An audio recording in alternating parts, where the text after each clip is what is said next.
I want to bring in someone who knows a thing or two about being the Attorney General of the United States of America, and that would be John Ashcroft, who joins us on the phone. He's the former AG under George W. Bush.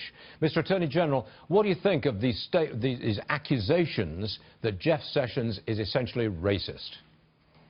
Well, I think they demonstrate the very severe poverty of the objection to Senator Sessions.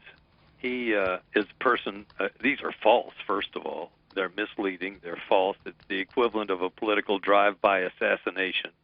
And it's demeaning to the Senate that has a responsibility for vetting and for advising and consenting in a responsible way to nominations. But it doesn't have a responsibility for, neither does it have authority to engage in character assassination. And when you, a wrongful labeling of someone as a racist who is not a racist is one of the most egregious assaults and most irresponsible assaults that could possibly be undertaken. And I have, for several decades now, I've known Jeff Sessions. I sat with him in the United States Senate. I observed his conduct as an Attorney General of the state of Alabama.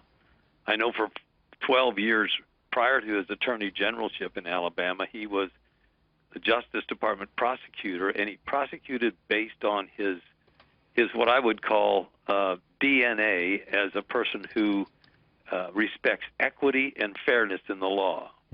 And he was aggressive in prosecuting those who abused the rights of others.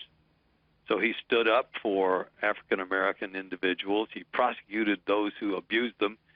He insisted on prosecuting individuals who murdered African-Americans in Alabama under the Alabama law, which had the death penalty available to it at the time, and federal prosecutors who might have taken those cases could not have argued for the death penalty.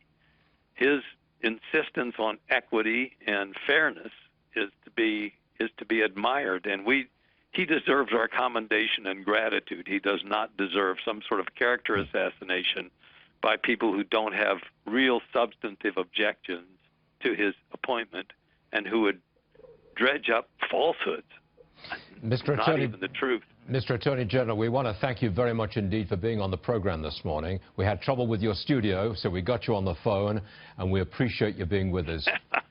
Well, we really do, sir. Thank you very much indeed. I'm grateful to you. Thanks. Yes, sir.